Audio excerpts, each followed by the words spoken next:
Noé dio un mensaje de advertencia al mundo. Le dijo que la hora del juicio de Dios había llegado y le mostró su necesidad de entrar en el refugio del arca. Este tiempo de juicio fue una prueba en la que todos tuvieron que enfrentarse con la decisión de aceptar o rechazar el mensaje.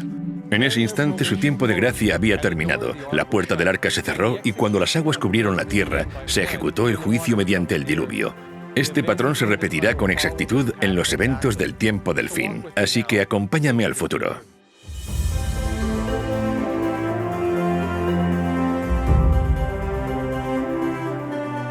Soy Jeff Rage, el presentador. Estoy caminando sobre una línea de tiempo que abarca todo el largo de este estadio de fútbol. Cada pulgada de este campo representa un año. Como podéis ver, esta línea de tiempo realmente nos ayuda a tener una mejor perspectiva. Anteriormente vimos cómo una profecía del libro de Daniel predijo el año exacto en que volveríamos a vivir los días de Noé, el comienzo del tiempo del fin. Vimos cómo esa profecía de 2300 días comenzó en el año 457 a.C. con el decreto de Artajerjes y cómo un día simbolizaba un año, así que abarcaba 2300 años.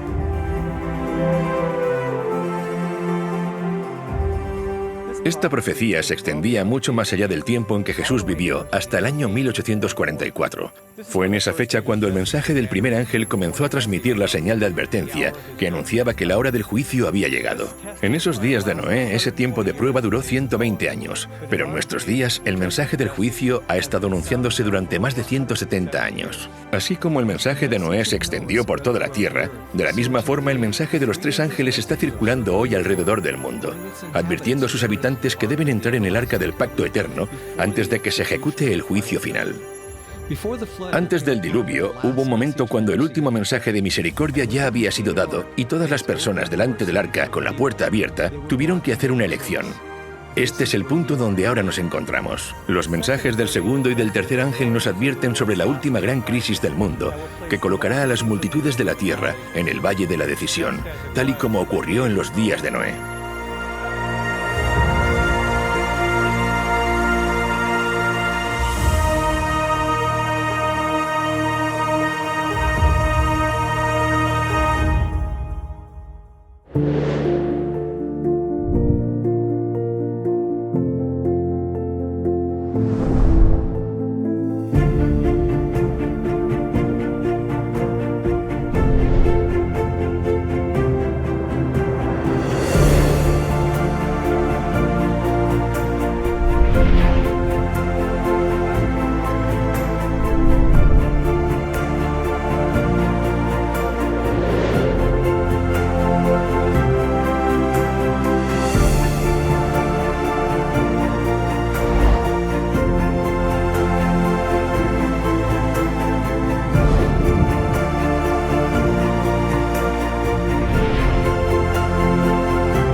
Como en los días de Noé, tercera parte, el Valle de la Decisión. Muchos pueblos en el Valle de la Decisión, porque cercano está el día de Jehová en el Valle de la Decisión. La predicación de Noé habla de un día de juicio, un día para decidir si quieres estar dentro o fuera del arca.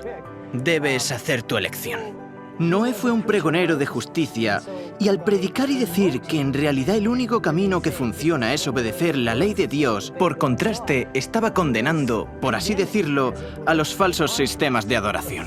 Pero lo que estaba claro es que la mayor parte de la población no estaba cómoda con los requisitos de Dios, así que los adaptaron a su conveniencia.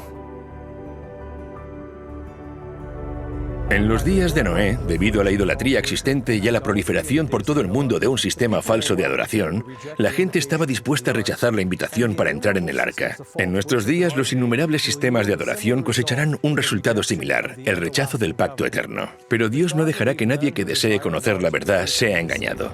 Tanto su misericordia como su justicia demandan una clara distinción entre la verdad y el error, para que todos puedan tener la luz suficiente para tomar su decisión. Es así como el verdadero buscador de la verdad puede desechar por sí mismo el error, y aquellos que escojan no hacerlo no tendrán ninguna excusa. Con este propósito, Dios envía el mensaje del segundo ángel.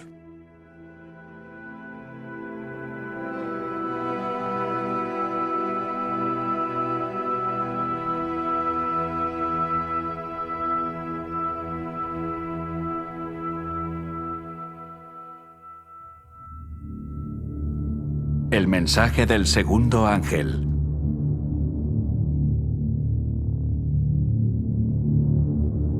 Otro ángel le siguió diciendo: ha caído Babilonia, la gran ciudad, porque ha hecho beber a todas las naciones del vino del furor de su fornicación.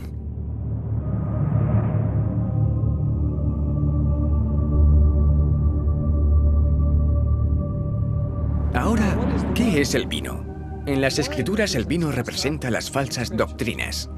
El vino es escarnecedor, la sidra alborotadora, y cualquiera que por ellos yerra no es sabio. Beber de este vino es ser engañado, porque es un vino fermentado y hace que las personas se desvíen de la verdad. Así que en contraste con el mensaje del primer ángel que presenta la verdadera doctrina, Babilonia predica el vino, que es una doctrina falsa.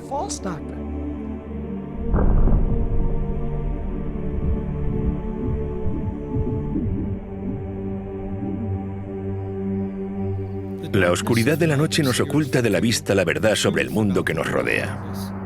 La confusión, al igual que la oscuridad, nos ha ocultado la verdad sobre el carácter de Dios. Las doctrinas e ideas falsas son como los árboles del bosque que cambian con las estaciones. Se mecen con el viento, crecen y caen a lo largo de los siglos. Existe solo una manera de disipar la oscuridad, y es con luz.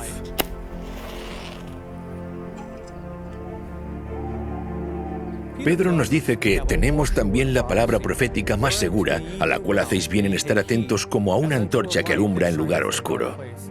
Y a la luz de estas profecías, somos capaces de identificar este sistema llamado Babilonia.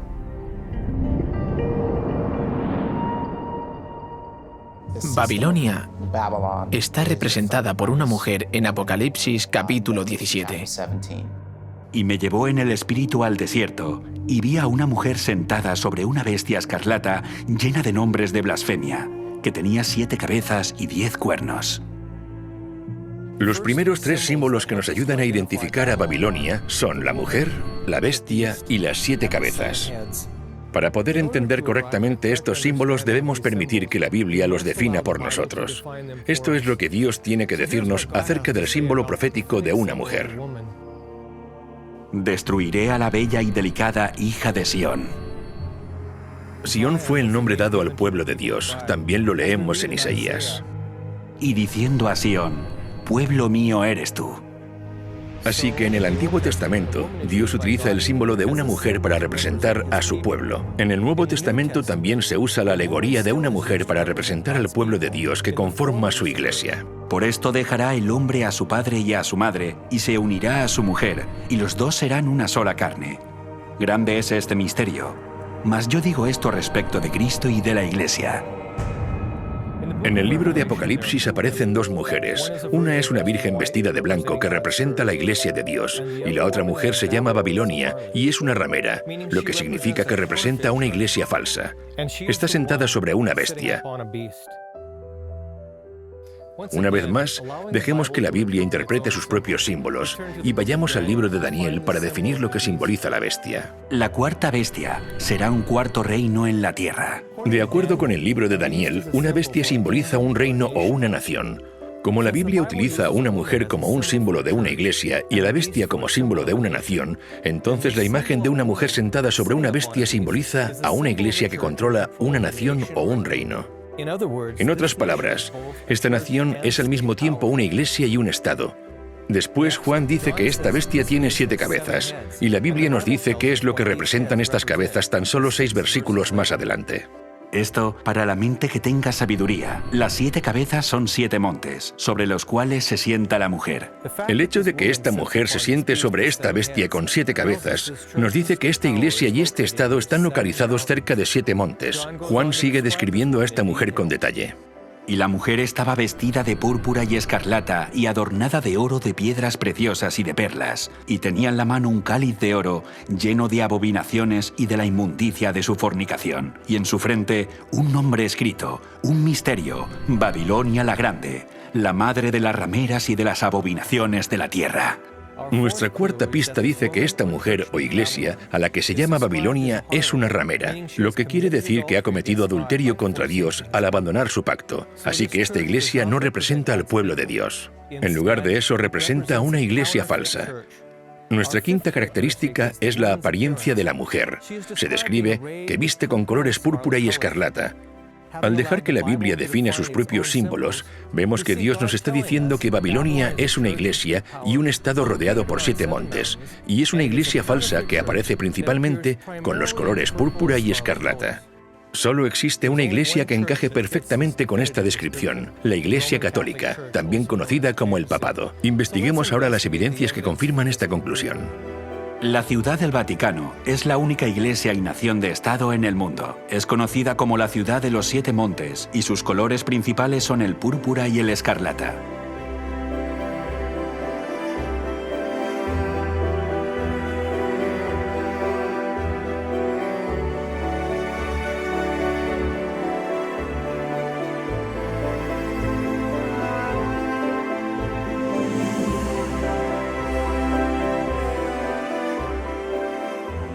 Durante la Reforma Protestante, muchos de los reformadores, incluyendo Thomas Cranmer, John Wesley, William Tyndale, John Wycliffe, Philip Melanchthon, Juan Hus, Martín Lutero y otros muchos, todos concluyeron que el papado era la ramera de Babilonia que aparecía en las Escrituras. Yo por mi parte quiero descargar aquí mi responsabilidad personal y actuaré conforme a mi conciencia. Por eso dirijo mi acusación contra el Papa y todos los papistas, que en verdad el papado no es sino el reino de Babilonia y el verdadero anticristo. Porque, ¿quién sino será el hombre de pecado, el hijo de perdición, que con sus enseñanzas y sus leyes multiplica los pecados y acrecienta el número de almas que se pierden, mientras que está sentado en la iglesia como si fuera un dios? Pues todo esto lo viene cumpliendo a la perfección la tiranía papal desde hace muchos siglos. La cautividad babilónica de la iglesia de Martín Lutero, página 197.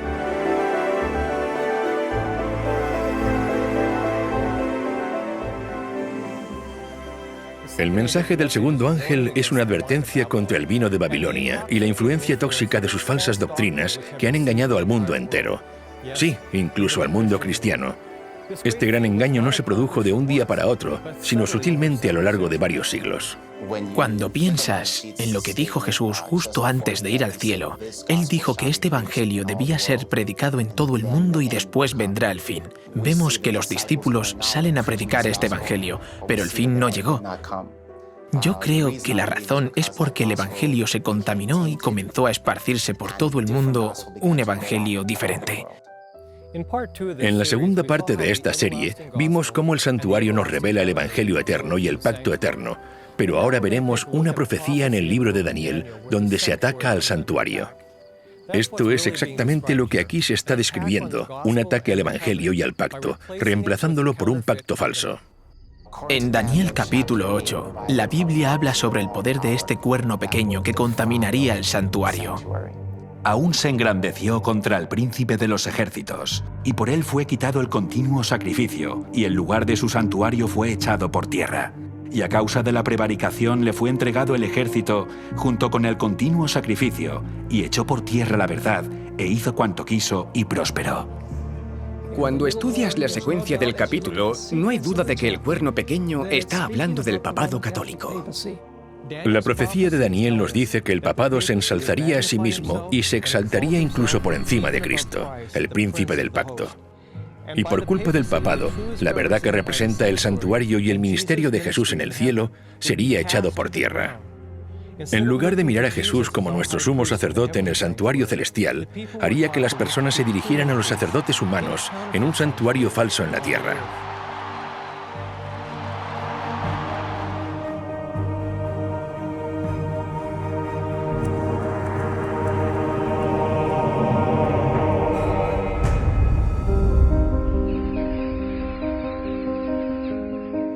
Así que encontramos que durante la Edad Media aparece en escena este poder creciente, que de hecho ataca cada una de las piezas del santuario y la verdad que representaban. El altar del sacrificio, que representaba el sacrificio de Cristo, fue atacado. En cierto sentido, fue alterado y apareció una nueva doctrina que decía que el sacrificio de Cristo no era suficiente para obtener el perdón de los pecados. Y si querías ser perdonado, tenías que pagar dinero. Necesitabas comprar indulgencias, hacer penitencias, así que el sacrificio de Cristo era insuficiente para limpiar los pecados. Y el sacrificio de Cristo, que es solo uno, ahora se repite constantemente en cada misa, y es así como la cruz pierde todo su poder. El lavacro, que representa el bautismo, también fue alterado. Debemos arrepentirnos y ser bautizados, lo que significa que debes de tener la edad suficiente como para entender que has pecado y ser libre de arrepentirte. Pero esta enseñanza fue reemplazada por el bautismo de infantes.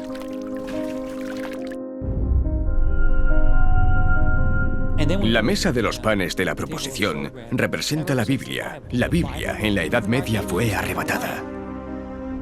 Prohibimos también que se permita a los laicos tener los libros del Antiguo y Nuevo Testamento. Les prohibimos estrictamente que posean los libros mencionados en la lengua vernácula del pueblo. Los nobles de los distritos deben buscar a los herejes en sus hogares, chozas y bosques, e incluso sus refugios bajo tierra deben ser arrasados por completo. Papa Gregorio IX en el Concilio de Toulouse, 1229 después de Cristo. Cuando quitas la palabra de Dios, quitas la verdad de Dios. Haces que la gente caiga en la superstición y consideren que la tradición está por encima de la palabra de Dios. A la gente se le dijo que no podía leer la Biblia por sí misma.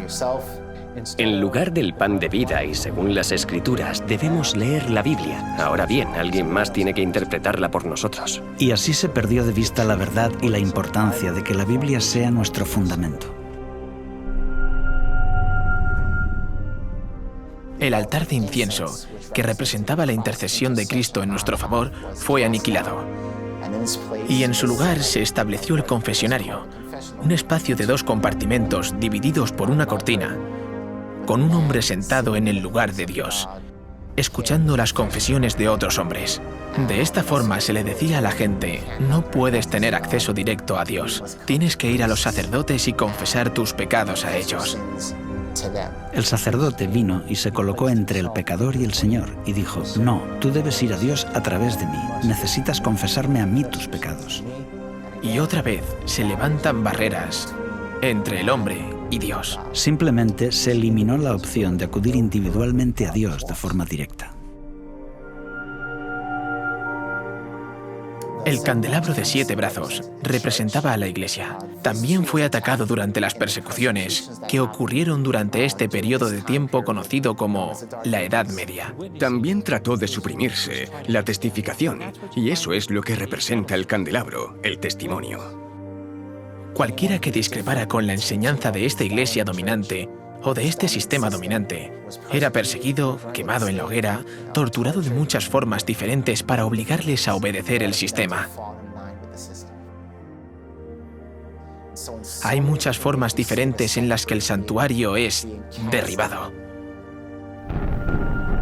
Después tenemos el lugar santísimo, donde está el Arca del Pacto. Allí es donde encontramos los 10 mandamientos, dentro del arca. La Biblia dice que este poder pensaría en cambiar tiempos y la ley. Daniel 7:25. La Reforma claramente enseñaba o predicaba con arrojo que veían cómo el poder papal decía tener el derecho de cambiar su ley como representante de Dios en la tierra. La Biblia dice: acuérdate del sábado para santificarlo. Y la Iglesia Católica lo contradice: por mi divino poder anulo el sábado y te ordeno guardar el primer día de la semana. Y mirad, todo el mundo civilizado se postra en obediencia reverente a la orden de la Santa Iglesia Católica. La profecía predijo que la Iglesia Católica pensaría en cambiar los tiempos y las leyes, y que la Iglesia reconocería este hecho.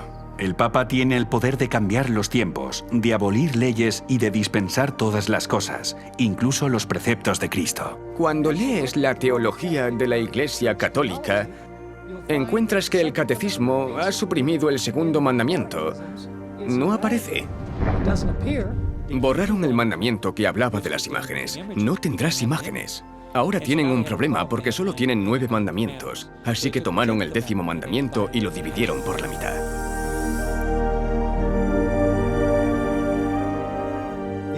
Además de aniquilar el santuario, cambiando las doctrinas y la ley, también eliminaron el sábado.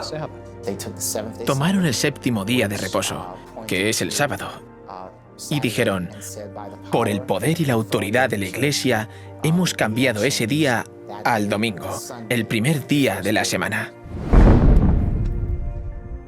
Enfatizando el cambio de este mandamiento, un sacerdote católico en 1903 dijo lo siguiente: Es correcto que recordemos a los presbiterianos, bautistas, metodistas y al resto de cristianos que la Biblia no apoya en ningún lugar su observancia del domingo. El domingo es una institución de la Iglesia Católica, y aquellos que observan este día observan un mandamiento de la Iglesia Católica. En los tiempos de la Iglesia cristiana primitiva, generalmente se entendía que guardar el sábado era parte de la vida cristiana. Y ahora se les decía que no, que el primer día de la semana es el nuevo día de reposo impuesto por la Iglesia Católica, porque ella misma dice tener el poder de hacerlo. El camino seguro siempre es el camino de las Escrituras. Si Dios dijo algo y me dejo convencer por alguien de que Dios no lo dijo así, ¿quién sería entonces el culpable? Yo soy el culpable. La idea de que el día de reposo de Dios ha cambiado es absurda cuando piensas que es el único mandamiento que empieza con la palabra recuerda. Es el que quieren hacernos olvidar, pero los mandamientos son preceptos inmutables de verdad y Él los puso en el arca del pacto. Esto se perdió durante la Edad Media. A través de los siglos, el santuario y las verdades que representaba fueron echadas por tierra. En otras palabras, fueron anuladas porque la verdad sobre el ministerio de Jesús en el cielo fue falsificado por estas falsas doctrinas de la Iglesia Católica. Hay muchas más enseñanzas falsas que conforman el vino de Babilonia, pero hay una que ataca directamente en el mismo centro del Evangelio. Es la que está relacionada con el pacto que Dios estableció con su pueblo. Jesús usó vino puro sin fermentar como un símbolo de su pacto, mientras que la Biblia describe el pacto falso de Babilonia como un vino fermentado. Cuando Jesús, en el Nuevo Testamento, establece la última cena con los discípulos, les da pan y dice, «Esto es mi cuerpo, que por vosotros es partido». Y después les da el vino, que es zumo de uva, y dice, «Esta es la sangre del pacto», o lo que es lo mismo, el nuevo pacto. Jesús dijo, «Esta es mi sangre del nuevo pacto». El vino simboliza el nuevo pacto. ¿Cuál es el nuevo pacto? Dios dice, «Pondré mis leyes en la mente de ellos, y sobre su corazón las escribiré». Cuando Babilonia ofrece este vino falso, están ofreciendo un pacto falso. Este vino está adulterado, y de acuerdo a Proverbios 31, la Biblia dice que no es de los reyes beber vino o bebidas fuertes, no sea que bebiendo olviden la ley. Así que este vino está fermentado, es impuro. Y beber de este vino te hace olvidar lo que Dios había ordenado recordar. ¿Y qué es lo que dijo Dios que recordemos? Acuérdate del día de reposo para santificarlo. Así que este es el vino que ha sido entregado al mundo en este momento.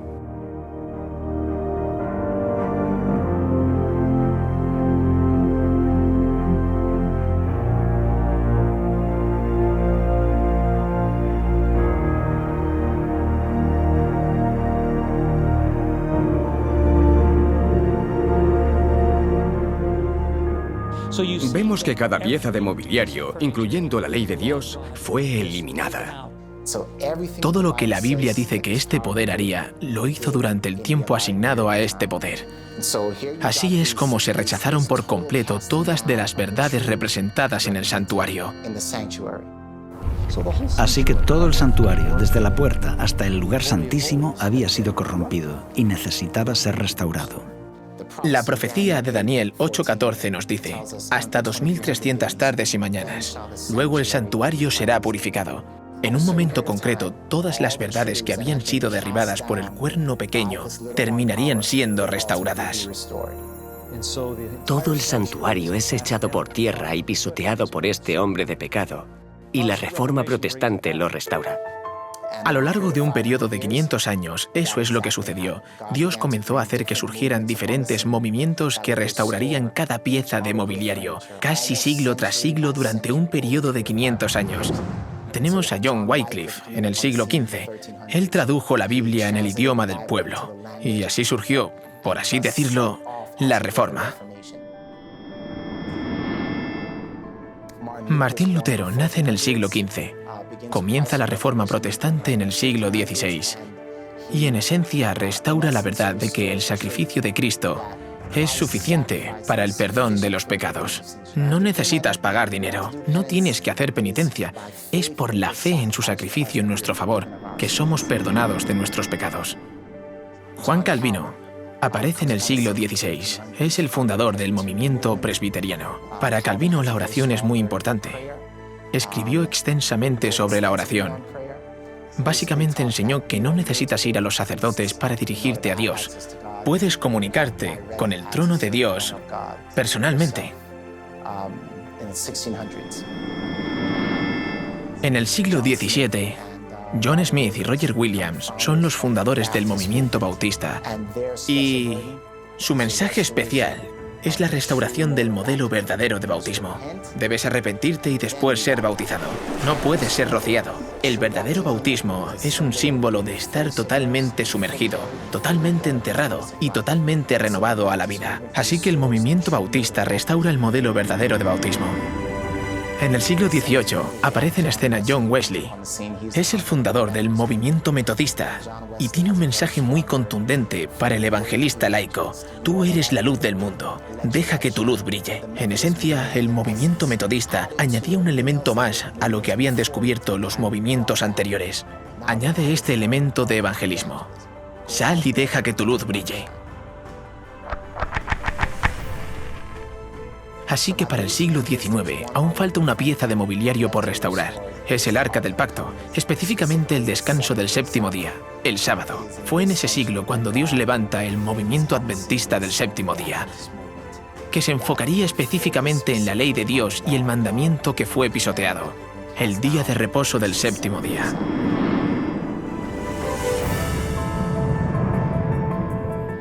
Así que en esencia tenemos estas dos profecías en el libro de Daniel. Una que dice que el santuario sería echado por tierra y la otra que dice que sería purificado al final de los 2300 días. Vemos que esto se confirma en la historia. El hecho de que este Evangelio eterno sea predicado de nuevo en 1844 significa que todas las cosas que habían sido alteradas e interrumpidas en el verdadero Evangelio fueron totalmente restauradas en 1844. Al mismo tiempo que el Evangelio es completamente restaurado y otra vez comienza a predicarse, comienza también el juicio. Así que este mensaje también se predica.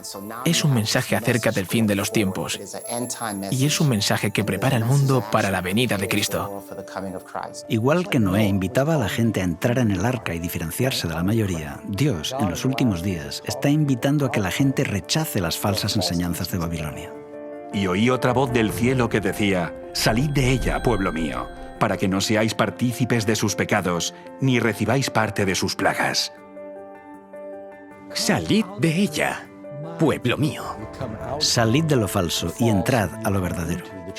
Cuando se dice que pueblo de Dios está en Babilonia, está hablando de las iglesias que claman servirle. De lo contrario, Dios no les llamaría mi pueblo. Dios invita hoy a participar en la adoración correcta. En los días de Noé, el pensamiento popular ridiculizó el plan de salvación. Rehusaron entrar en el arca y en el tiempo del fin vuelve a haber un camino al arca porque hay un arca del pacto que señala a la ley que está dentro del santuario. Aquellos que rechacen una cosa rechazarán también la otra, pero la gente está siendo engañada. No están aceptando estas cosas por decisión propia. Así que Dios, a través de su Espíritu, da luz a las personas y se darán cuenta de las verdades de la Biblia. Tomarán una decisión y saldrán del sistema que rechaza el camino de Dios. ¿Donde estoy no se guarda el día de reposo? ¿Donde estoy no se predican los mandamientos? ¿Sabes? No estoy escuchando que estamos en la hora del juicio de Dios y entonces dicen: «¡Hey! Donde estoy no se está predicando el mensaje del primer ángel, así que ahora mismo me voy a ir.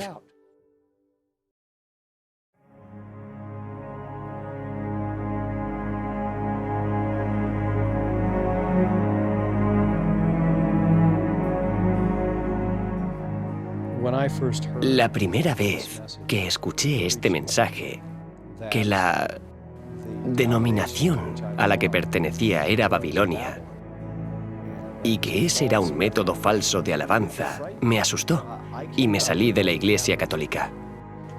Conocí a mucha gente buena que estaba dentro de la Iglesia Católica, pero cuando vi que sus enseñanzas eran contrarias a la Escritura, no tuve elección. Como ser humano racional reflexioné y dije, bueno, la única conclusión lógica es seguir lo que Dios ha dicho en la Biblia, no la tradición de los hombres. Fue muy difícil porque toda mi familia era católica y lo siguen siendo hasta el día de hoy. Y esto es lo que necesitamos hacer que la gente conozca que Babilonia ha caído. Ha caído 2 veces. Y no solo el catolicismo romano, sino también las hijas de la ramera que son presentadas en Apocalipsis 17, porque ellas también se han convertido en una Babilonia espiritual. Y en su frente, un nombre escrito, un misterio. Babilonia la Grande, la madre de las rameras y de las abominaciones de la tierra. Se la describe como la madre de las rameras y abominaciones, así que ella es madre y tiene hijas, por lo que el mensaje de este segundo ángel avanza. Creo que este mensaje habla de la madre de forma genérica, pero también se refiere a las hijas. Así que, ¿quiénes son las hijas? Son las iglesias protestantes que salieron de ella, que ya no protestan, que han rechazado el mensaje del primer ángel. Claramente, el mensaje del segundo ángel invita a que la gente salga de los sistemas religiosos donde no se pone en práctica el mensaje del primer ángel. Esto se refiere a las iglesias protestantes que han dado la espalda al mensaje del santuario, a la ley de Dios, al sábado. Babilonia ha caído, ha caído. Apocalipsis 18 lo retoma diciendo, «Salid de ella, pueblo mío». Así que hay una invitación para que el pueblo de Dios, que está en estas organizaciones caídas, salga de ellas, porque estos sistemas caídos están enseñando que hay otro camino para acceder al trono de Dios. Cuando solo hay un camino al trono de Dios, y es a través del patrón que se nos dio en el santuario.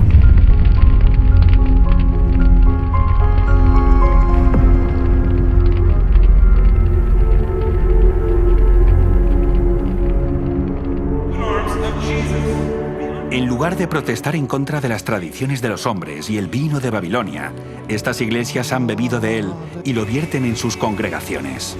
El término Babilonia, confusión, puede ser apropiadamente aplicado a estas entidades. Todos afirman que sus doctrinas vienen de la Biblia y aún así están divididos en prácticamente innumerables sectas con credos en claro conflicto. Pero la fe religiosa parece tan confusa e incoherente que la gente no sabe cuál es la verdad. A pesar de las tinieblas espirituales y el alejamiento de Dios que se observa en las iglesias que constituyen Babilonia, la mayoría de los verdaderos discípulos de Cristo se encuentran aún dentro de ellas. ¡Lo necesito, Señor! Muchos de ellos no han oído nunca las verdades especiales para este tiempo. No pocos están descontentos con su estado actual y tienen sed de más luz. ¡Quita tus manos de la propiedad de Dios! En vano, buscan el Espíritu de Cristo en las iglesias a las que pertenecen. Como estas congregaciones se apartan más y más de la verdad y se van uniendo más y más con el mundo, la diferencia entre ambas categorías de cristianos se irá acentuando hasta que terminen por separarse del todo.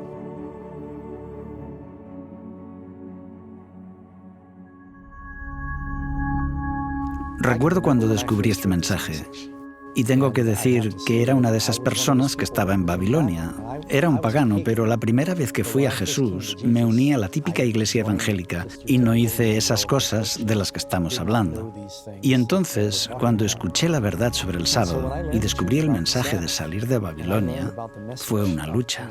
Fue doloroso. Creo que estuve algo enfadado porque me sentía engañado. Tal vez fueron sinceros, pero los maestros no compartieron el mensaje completo conmigo. Estaba frustrado. Vi a diferentes pastores y me pregunté, ¿por qué estamos guardando el primer día de la semana cuando la Biblia claramente dice que el séptimo día es el día de reposo? Creo que pregunté esto a 10 pastores diferentes y probablemente me dieron 11 o 12 respuestas diferentes. Entre ellos no se ponían de acuerdo. Inmediatamente eso me dijo que algo estaba mal. Por otro lado, también fue difícil porque todos mis amigos estaban en esas iglesias y tenía que tomar una decisión. ¿Estoy dispuesto a perder a mis amigos? Mi empleo también estaba en riesgo. Tuve que rechazar trabajos porque guardar el día de reposo significa que los santificas. Ese día no trabajas. Pasé por diferentes pruebas tratando de mantener mi puesto, pero al final me fui y Dios proveyó. Él me bendijo y siempre que damos un paso de fe y lo seguimos, al final será lo mejor y Él bendecirá, hará milagros para nosotros.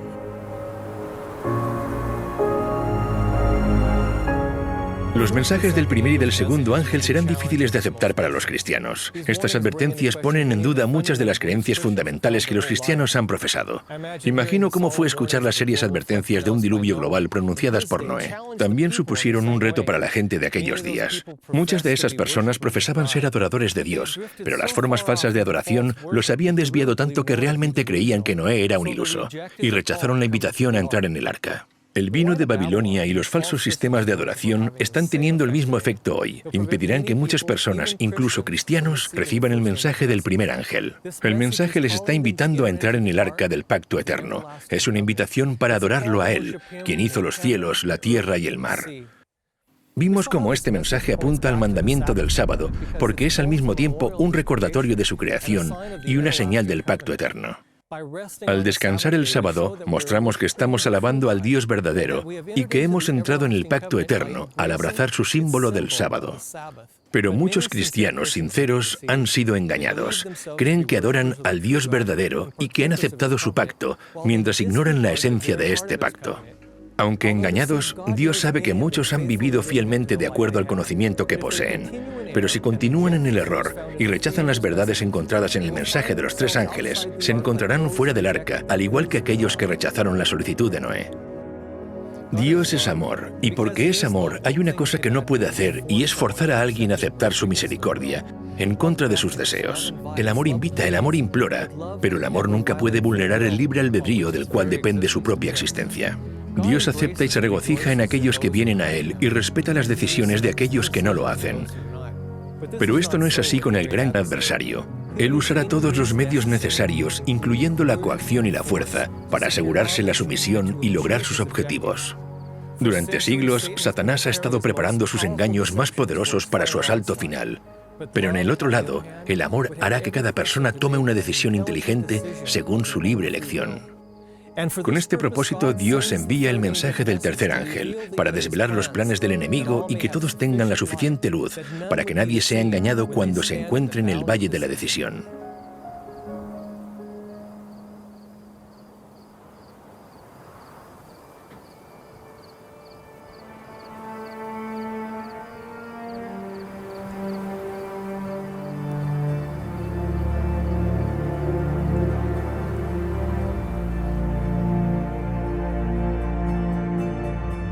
El mensaje del tercer ángel.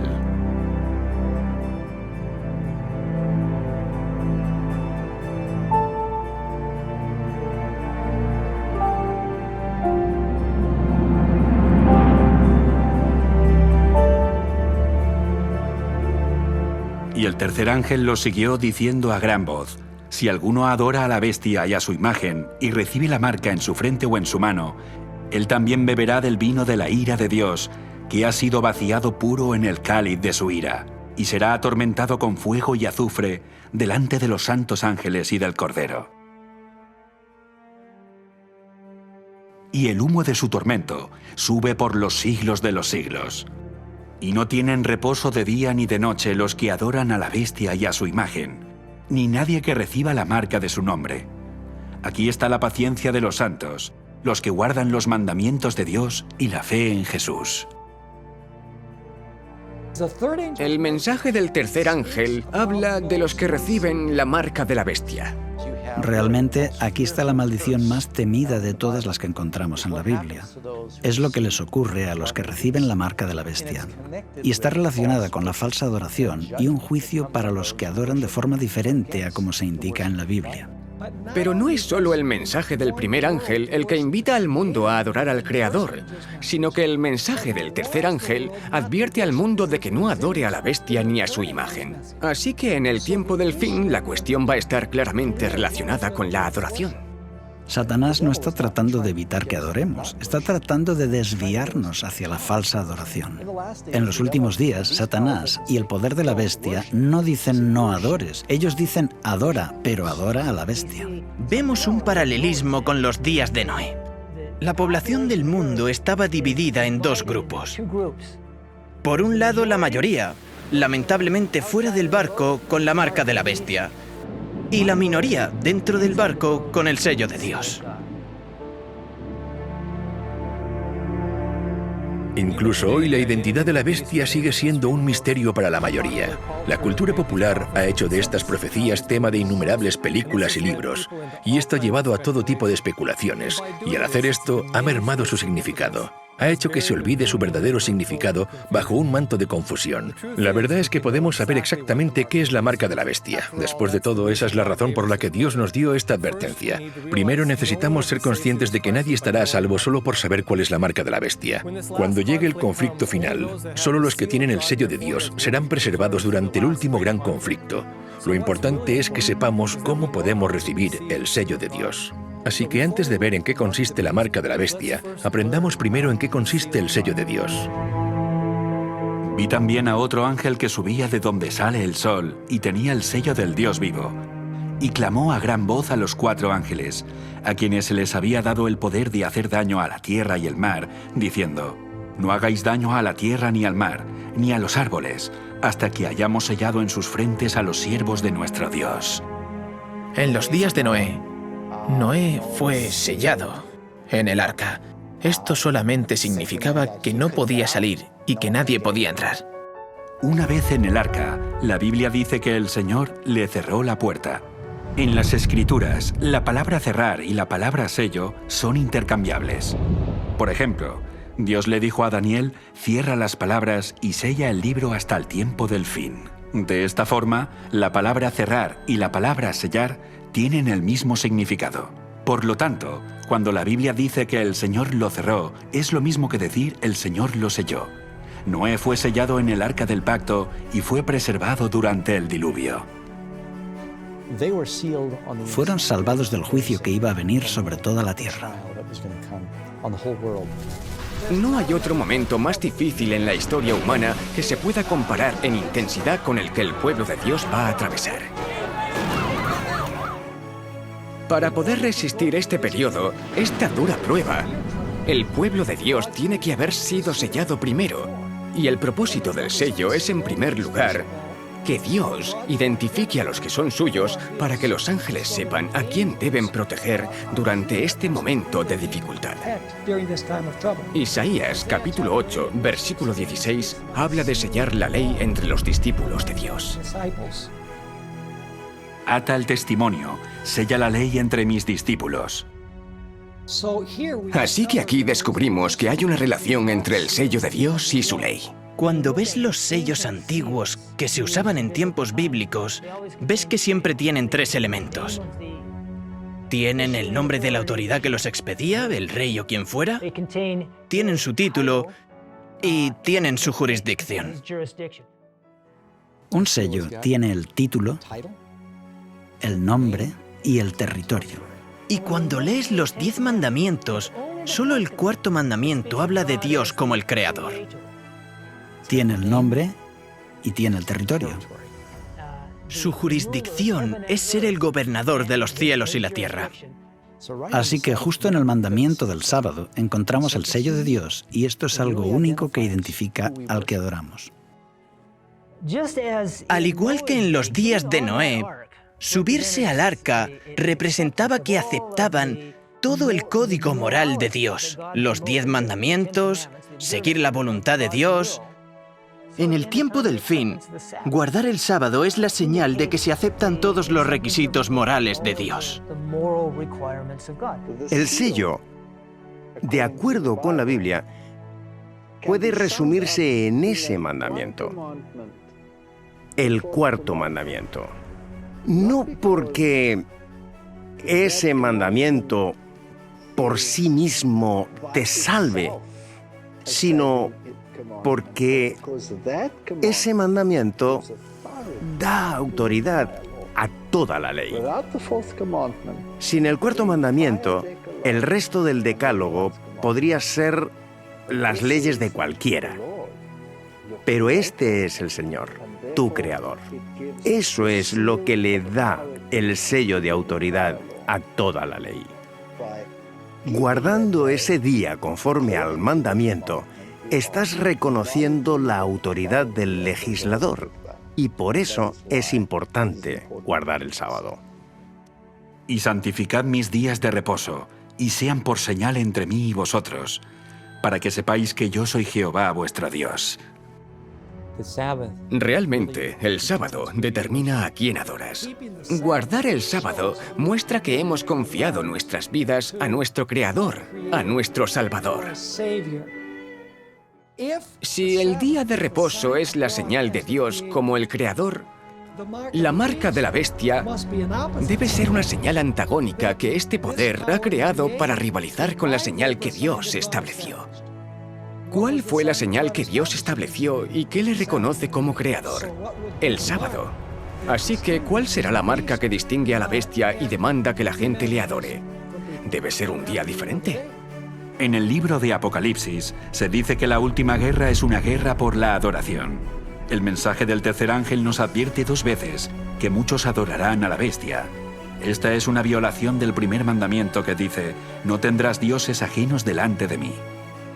El mensaje del tercer ángel nos advierte 2 veces que muchos adorarán la imagen de la bestia. Esta es una violación del segundo mandamiento que prohíbe la adoración de imágenes e ídolos. Hemos sido advertidos de que muchos recibirán el nombre de la bestia, una falsificación del tercer mandamiento, el de no tomar el nombre de Dios en vano. Y finalmente, el mensaje del tercer ángel nos advierte 2 veces de que no recibamos la marca de la bestia, una falsificación del sello de Dios del cuarto mandamiento. Recordad el sábado, santificadlo. Podemos ver el paralelismo entre tener un solo Dios o tener más a quien adorar. El nombre, la imagen, esto nos indica que el día de reposo es la marca, porque la descripción va en paralelo. Todo gira en torno a la primera tabla del Decálogo. Los primeros 4 de los 10 mandamientos son leyes que definen cómo tenemos que adorar a Dios. Así que cuando el mensaje del primer ángel nos ordena adorar a quien hizo los cielos, la tierra y el mar, nos dirige al arca del pacto eterno por medio de la alabanza al Creador. El mensaje del segundo ángel nos advierte que la falsa alabanza confundirá a la gente y la alejará del pacto. Y el mensaje del tercer ángel nos avisa sobre la bestia, que tratará de impedir que la gente entre en el pacto, forzándola a ignorar la señal de adoración al Creador, y en su lugar, recibir la señal de adoración de la bestia. Entonces, ¿quién es esta bestia? Me paré sobre la arena del mar, y vi subir del mar una bestia que tenía 7 cabezas y 10 cuernos, y en sus cuernos 10 diademas, y sobre sus cabezas un nombre blasfemo. Juan ve que esta bestia tiene 7 cabezas y 10 cuernos. Esta es exactamente la misma descripción de la bestia de Apocalipsis 17, sobre la que se sentaba la mujer llamada Babilonia vestida en colores púrpura y escarlata. Fíjate además que esta bestia también tiene 7 cabezas y 10 cuernos. En el capítulo 13 Juan vio que la primera bestia salía del mar. El capítulo 17 dice lo que simboliza el mar. Las aguas que has visto, donde la ramera se sienta, son pueblos, muchedumbres, naciones y lenguas. Así que lo que Dios está revelando en Apocalipsis 13 es que esta bestia sube al poder en un área densamente poblada. La bestia en Apocalipsis 17 sostiene a una mujer que está llena de nombres de blasfemia. Y cuando regresamos a la bestia en Apocalipsis 13, también tiene sobre sus cabezas nombres de blasfemia. Las descripciones de estas 2 bestias coinciden porque ambas representan al mismo poder. La bestia que Juan vio levantarse del mar es la misma bestia sobre la que estaba la mujer llamada Babilonia y que ya vimos que representa al papado de la Iglesia Católica.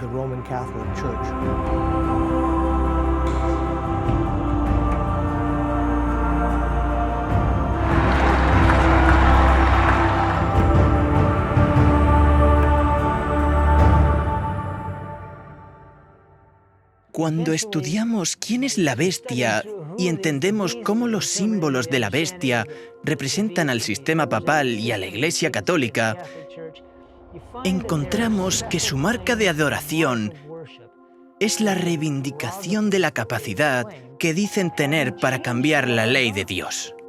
Cambiándola, la han distorsionado por completo.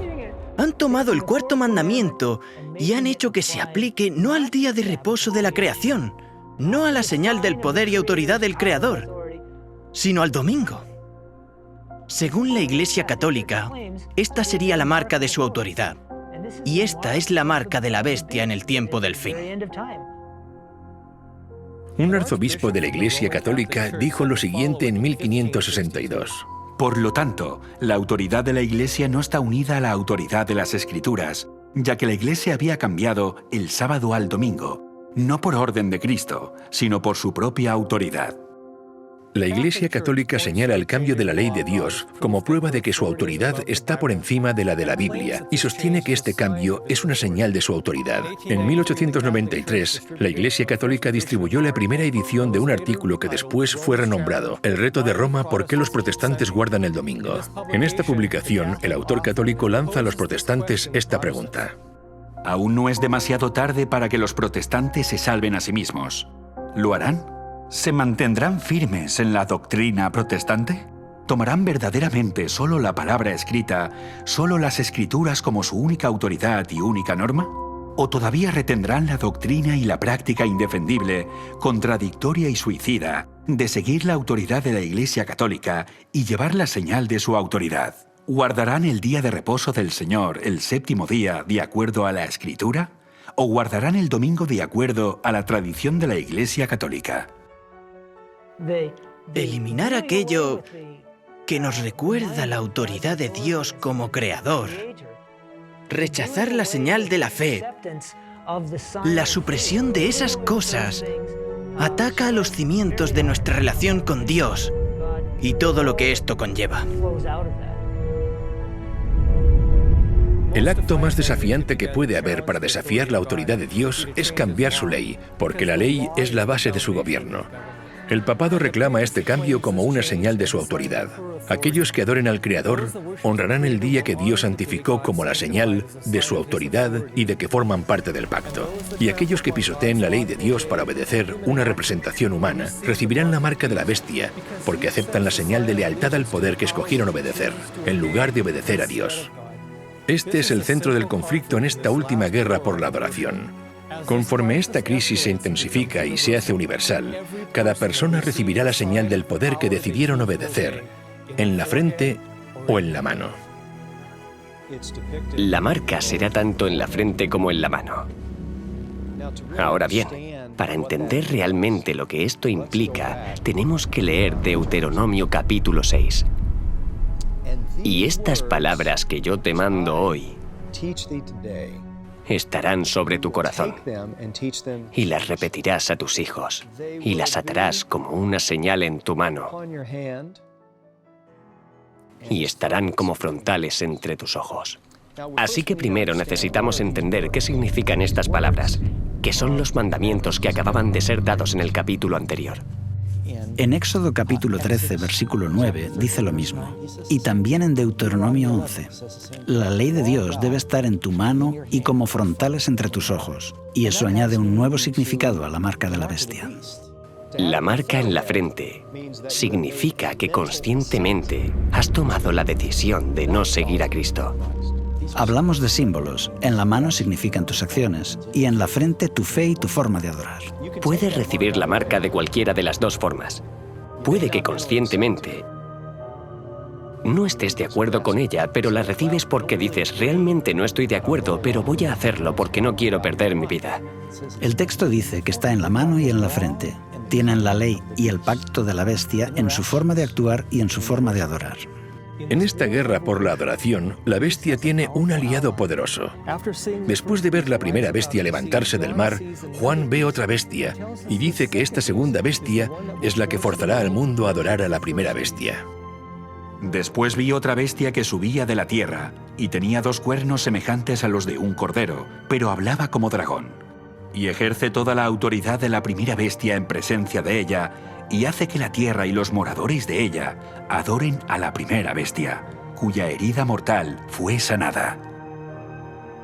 Instigar a que alguien haga algo significa que estás utilizando la fuerza, y en esta profecía la segunda bestia usará su poder para provocar o forzar a los habitantes de la tierra a que adoren a la primera bestia.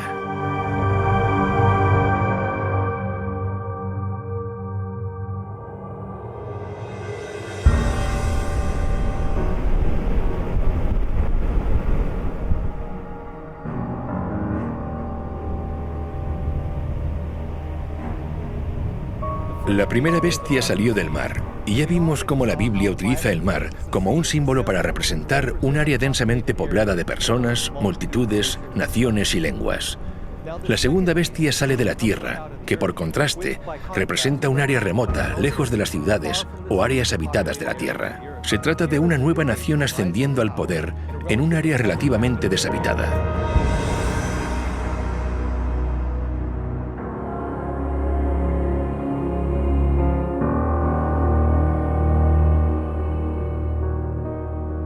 Además, esta bestia tiene 2 cuernos como los de un cordero. A través de la Biblia vemos que el cordero es un símbolo que representa a Jesús, el Cordero de Dios. Así que cuando se describe la segunda bestia con 2 cuernos como los de un cordero, estaríamos buscando sin equivocarnos a una especie de nuevo Cristo o a una nación cristiana ascendiendo al poder en un área deshabitada. Sin lugar a dudas, hay solo una nación que cumple estos requisitos. Y no es mera coincidencia que a menudo se la considere la nación más poderosa e influyente del mundo, los Estados Unidos de América. Los padres fundadores de esta nueva nación profesaban creer en el Dios de la Biblia cuando declararon: consideramos estas verdades evidentes por sí mismas que todos los hombres han sido creados iguales. El Creador les ha concedido ciertos derechos inalienables. Entre esos derechos se cuentan la vida, la libertad y la búsqueda de la felicidad. La primera enmienda a la Constitución de los Estados Unidos de América no solo manifiesta fe en el Creador, sino que también garantiza las libertades civiles y religiosas. Declara: el Congreso no podrá hacer ninguna ley con respecto al establecimiento de la religión, ni prohibiendo la libre práctica de la misma. Este nuevo gobierno se estableció para evitar la intolerancia religiosa y la persecución que había prevalecido en Europa por tantos siglos, para impedir que la Iglesia controlara al Estado y que el Estado controlara a la Iglesia. Jesús dijo: dad pues a César lo que es de César y a Dios lo que es de Dios. Estos principios cristianos, escritos en los documentos de los fundadores de los Estados Unidos, fueron el secreto de su éxito. Millones huyeron a América para poder adorar de acuerdo a los dictados de su conciencia. Pero la Biblia declara que se avecinaban cambios. Cuando Juan vio a esta bestia salir de la tierra, dice que era como un cordero, pero hablaba como dragón. Justo en el siguiente versículo leemos que esta bestia, que son los Estados Unidos de América, hace que la tierra y los moradores de ella adoren a la primera bestia. Las profecías declaran que los Estados Unidos de América, a menudo considerados la autoridad civil del mundo más poderosa, unirá sus esfuerzos con la Iglesia Católica, que es considerada como la autoridad moral y espiritual más sobresaliente del mundo. La bestia que representa a la Iglesia y la otra bestia que representa al Estado se unirán y pisotearán las libertades civiles y religiosas sobre las que se fundaron los Estados Unidos.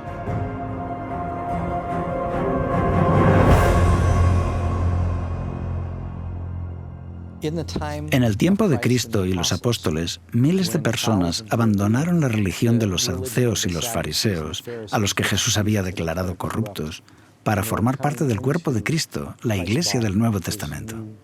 Los líderes religiosos apelaron al poder político para perseguirlos.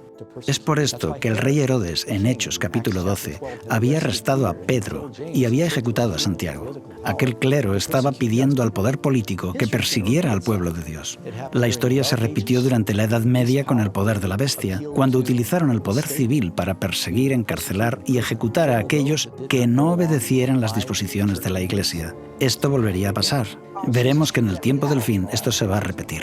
Posiblemente necesitaríamos debatir un proyecto de ley que requiera que cada americano vaya a la iglesia de su elección el domingo para tratar de lograr una renovación moral.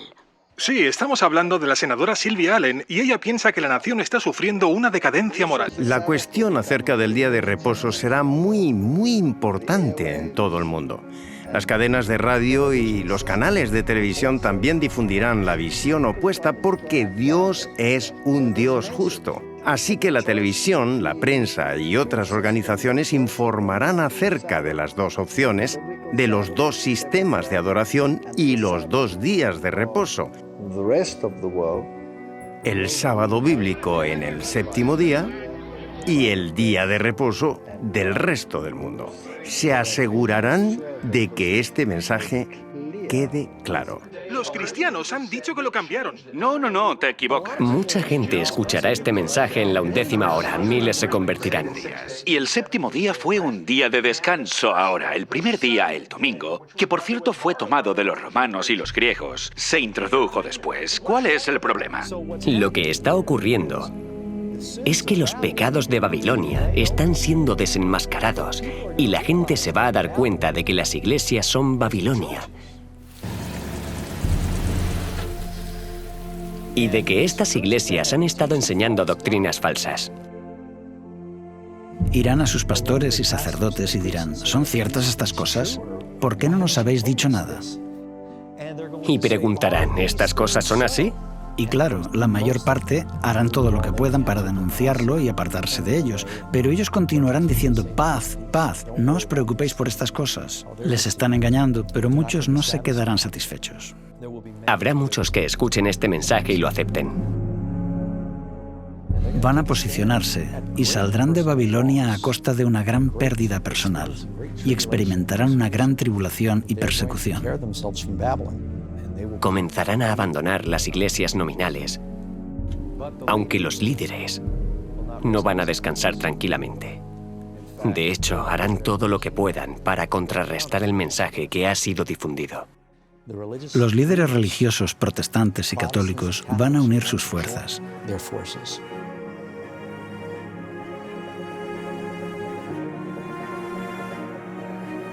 Probablemente habrá una gran confusión financiera en el mundo. Tal vez desastres naturales.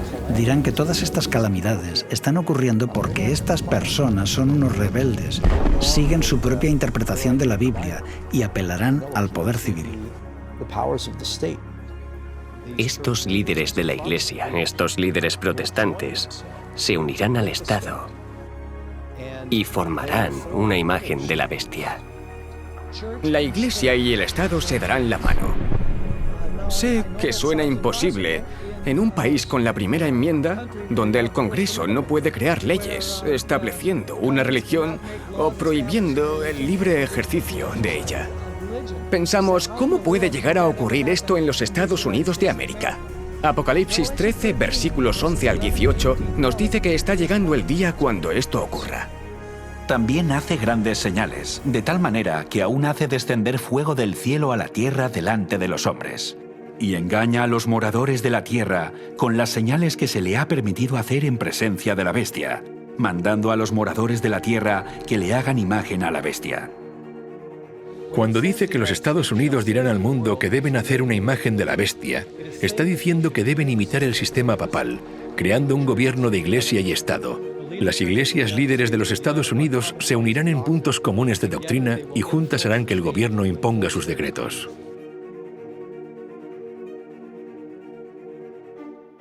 Los líderes religiosos en los Estados Unidos presionarán fuertemente para establecer una ley dominical a nivel nacional. Los gobiernos estarán inundados con solicitudes para hacer que la legislación establezca el domingo como día de adoración.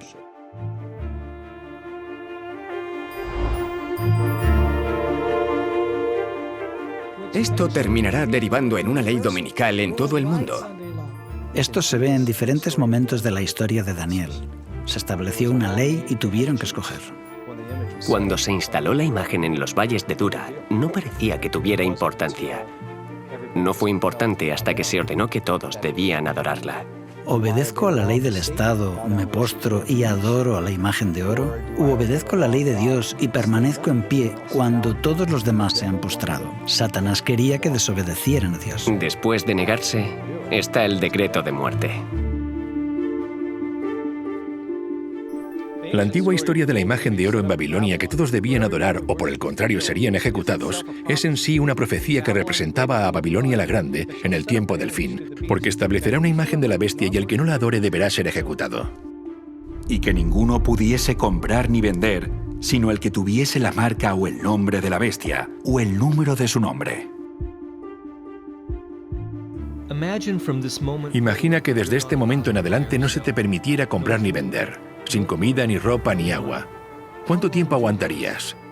El propósito de esta ley es obligar a aquellos que obedezcan la ley de Dios a perecer como marginados de la sociedad o a rendirse y recibir la marca de la bestia. El ridículo, la persecución y la severidad del castigo irán en aumento hasta que finalmente derivará en la pena de muerte. Y se le permitió infundir aliento a la imagen de la bestia, para que la imagen hablase e hiciese matar a todo el que no la adorase.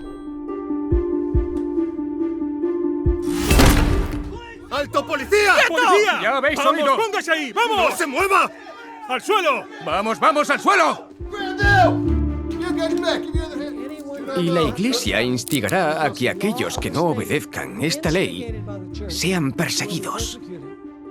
La presión política va a ser aplicada de tal forma que usarán el poder militar y policial para perseguir a aquellos que crean en la verdad bíblica. Muchos antes del final, en el fin del tiempo de gracia, perderán sus vidas o serán llevados a prisión. El problema del mundo es lo que lo controla. Hay solo una minoría que tiene el mensaje de fe en la justicia de Dios. Es el mensaje de Noé y es un mensaje de esperanza. Es un mensaje de salvación, pero también es un mensaje de juicio. La elección final es del hombre, que debe decidir entre la ley dada por Dios y la ley dada por el hombre. Y el catolicismo dice exactamente lo mismo. Dice que la decisión está entre el sábado bíblico y el día de reposo papal.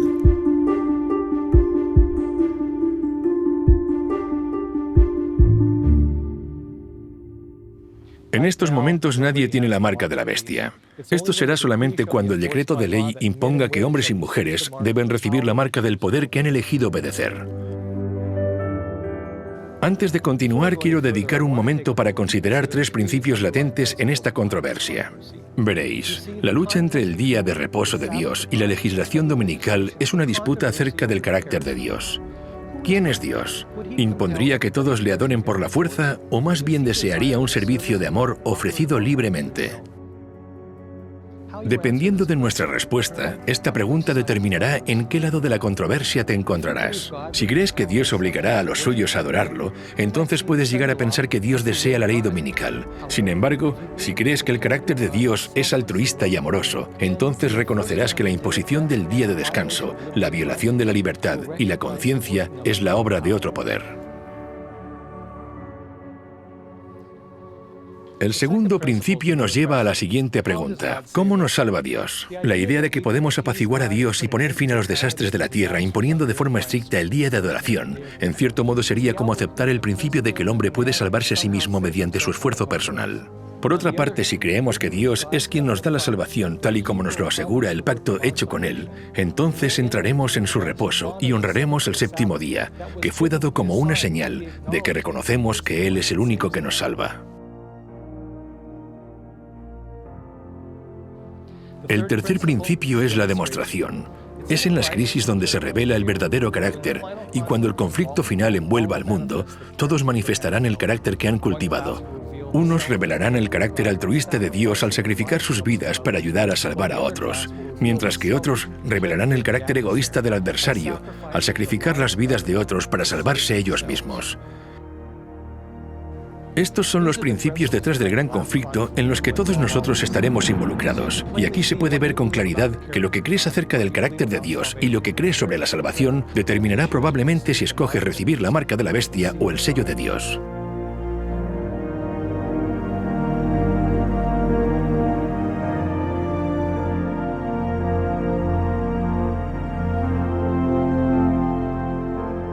Ahora mismo el mensaje de los tres ángeles está anunciando la hora del juicio final, advirtiéndonos de los eventos que rodean el cumplimiento del juicio que está por llegar. No sabemos cuándo tendrán lugar los eventos, no sabemos el año exacto, pero sea cuando sea, sabemos que sucederán pronto y sobrevendrán rápidamente. Veamos un panorama detallado de estos eventos finales.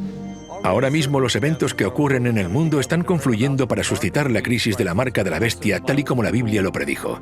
Y será entonces cuando se agote el tiempo de prueba, seguido por la ejecución del juicio y la segunda venida de Cristo. En los días de Noé, el mundo entero se encontraba en el valle de la decisión, pero cuando todos habían tomado su decisión de aceptar o rechazar el refugio del arca, la puerta de la misericordia se cerró. En ese momento, su decisión fue sellada. Todos habían elegido aceptar o rechazar la invitación para entrar en el refugio del pacto eterno, y muy pronto la puerta se volverá a cerrar de nuevo, para siempre.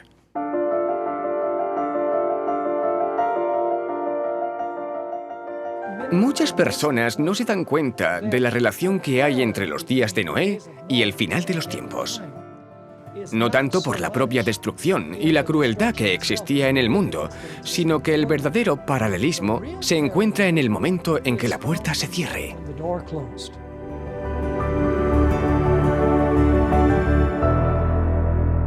El fin del tiempo de gracia.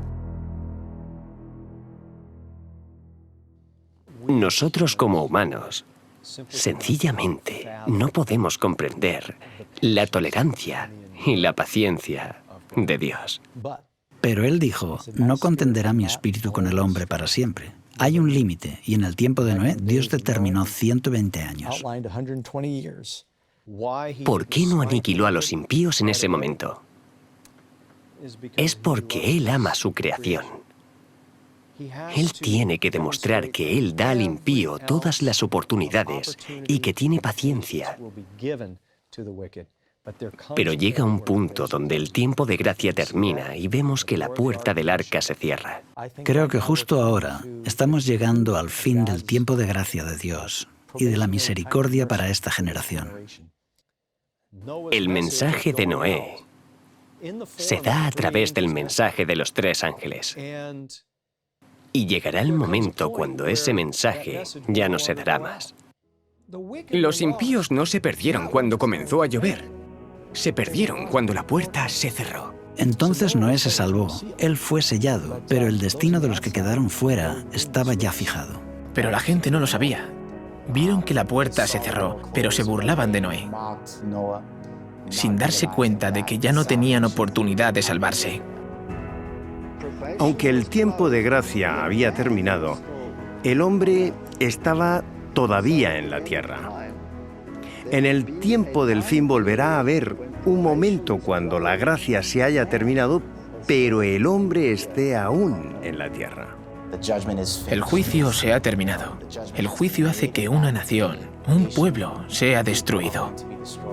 Pero aún no se ha ejecutado la sentencia. Esto es lo que sucederá en el tiempo del fin. Muchos cristianos creen que la posibilidad de salvación terminará después de que Jesús regrese. Pero el hecho de que la puerta se cerrara en el tiempo de Noé nos muestra que esto no es verdad. La puerta de la salvación se cerrará antes de la segunda venida y leemos esto en Apocalipsis capítulo 22. El que es injusto, sea injusto todavía. El que es inmundo, sea inmundo todavía. Y el que es justo, practique la justicia todavía. Y el que es santo, santifíquese todavía.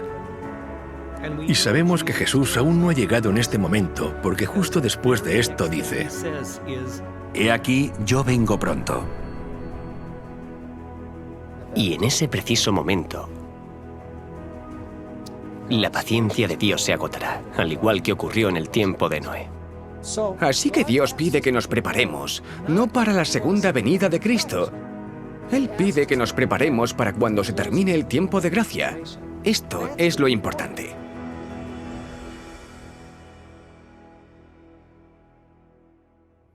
En estos momentos, el veredicto de nuestro caso aún está siendo investigado en el juicio celestial, porque la puerta al refugio del pacto eterno aún está abierta, y esa puerta es Jesús. Yo soy la puerta. El que por mí entrare será salvo. Jesús también habló de la puerta de la salvación en el libro de Apocalipsis. He puesto delante de ti una puerta abierta, la cual nadie puede cerrar, aunque tienes poca fuerza.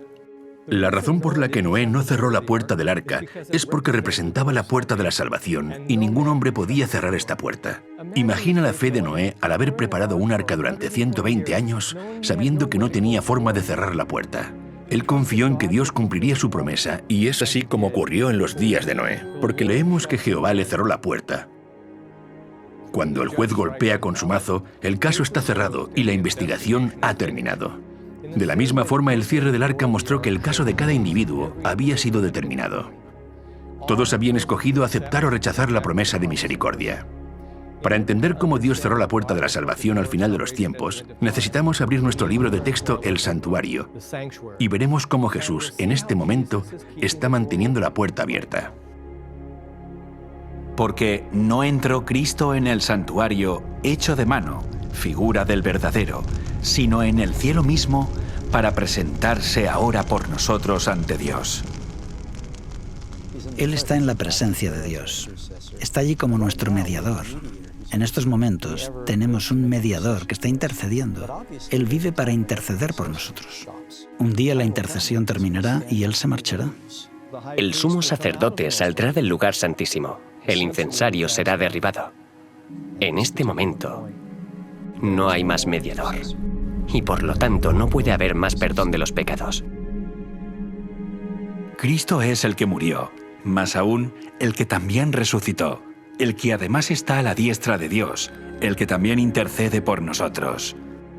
Jesús es nuestro defensor en el tribunal celestial, y su intercesión ante el Padre suplicando para nosotros por los méritos de su sangre hace posible la misericordia. Esto significa que cuando Jesús deja la presencia del Padre, la humanidad ya no tendrá más un mediador, y la puerta de la misericordia se cerrará. Ahí los salvos quedan salvos y los perdidos quedan perdidos. Lo que significa que cada caso ya ha sido decidido para vida o para muerte. Damos por sentado que Él nos perdonará, porque a menudo cuando pecamos sabemos que podemos orar y Él nos perdona. Pero un día la lavandería va a cerrar y ya no podremos ser purificados. Así que ahora es el momento de ser santificados y purificados. En el tiempo del fin, Dios va a tener una generación que tiene una naturaleza pecadora, pero a través del poder de Dios, ganarán la victoria total sobre el pecado. Vi también como un mar de vidrio mezclado con fuego, y a los que habían alcanzado la victoria sobre la bestia y su imagen, y su marca, y el número de su nombre, en pie sobre el mar de vidrio con las arpas de Dios. Son llamados los 144.000 los santos que viven cuando Jesús viene. Ellos van a desarrollar un carácter como el de Jesús. Dicho de otra forma, van a desarrollar un carácter de victoria sobre el pecado. La victoria sobre el pecado es la victoria sobre el egoísmo. La vida de Jesús fue una corriente ininterrumpida de servicio altruista a Dios y al hombre. Cuando el pueblo de Dios es perfeccionado, sus vidas también serán de servicio altruista, libres de todo egoísmo, puesto que el verdadero carácter cristiano se consigue cuando el impulso de ayudar y bendecir a otros brota constantemente desde dentro. Este es el carácter que desarrollará el pueblo de Dios.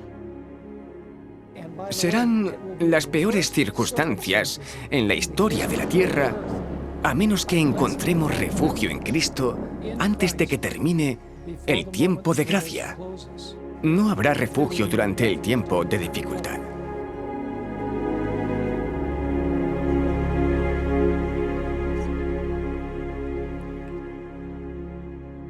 La Biblia dice que Satanás es el acusador de los hermanos, pero Jesús está en la presencia de Dios para defendernos.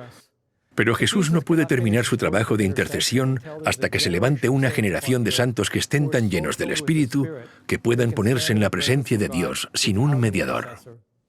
Así que justo ahora Jesús está trabajando para cumplir las promesas de su pacto en aquellos que se lo permitan. Al haber confesado sus pecados en Jesús, han sido perdonados y mediante su poder, sus caracteres han sido santificados y restaurados. En otras palabras, serán capaces mediante el poder de Dios de sostenerse en el momento de dificultad sin pecar cuando ya no haya un mediador en el santuario celestial.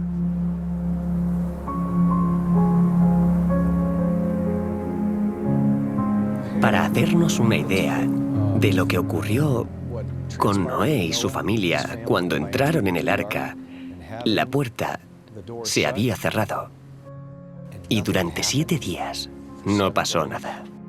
Y los impíos estaban fuera, y no había señales de que fuera a suceder lo que Noé había predicho. Tuvo que haber pensado, bueno, este diluvio, estas aguas van a llegar en cualquier momento. No hay duda de que durante ese tiempo Noé atravesó una prueba severa de su fe. Y pasó un día y no ocurrió nada. Pasan 2 días y nada. Yo creo que Noé comenzó a extrañarse. Él pensó, bueno, quizá estaría equivocado. Y después de 7 días fue cuando vino el juicio. En el tiempo del fin ocurrirá lo mismo. El pueblo de Dios pasará por un momento de gran dificultad. Les van a hacer creer. Serán tentados a creer que la presencia de Dios les ha abandonado.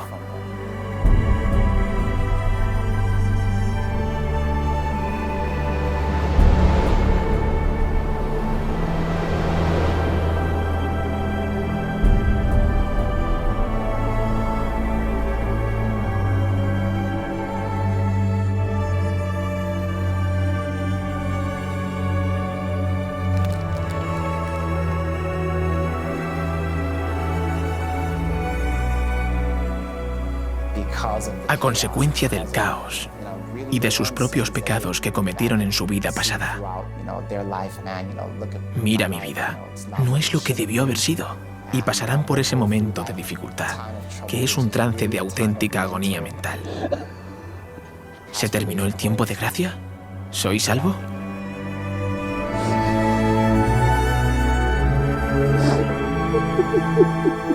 Nadie sabe con exactitud cuándo se cierra la puerta. Cuando caigan las plagas, sabremos cuándo termina el tiempo de gracia. Existe un paralelismo con el tiempo de Noé en el sentido de que hay una predicación. La predicación divide el mundo en 2 grupos. Luego está cuando la puerta se cierra. Después hay un periodo donde la fe de los que están dentro del arca se pone a prueba y aquellos que están fuera están seguros de que Noé y su familia están equivocados, y después está la destrucción. Llama la atención el paralelismo con el tiempo del fin, porque primero está el mensaje de los 3 ángeles que incluye el momento del juicio. Después de esto se cierra la puerta, cuando los inmundos permanecen inmundos y los justos siguen siendo justos. El santo seguirá siendo santo y el injusto continuará siendo injusto. Después de eso habrá un periodo de tribulación donde el pueblo de Dios estará en la tierra.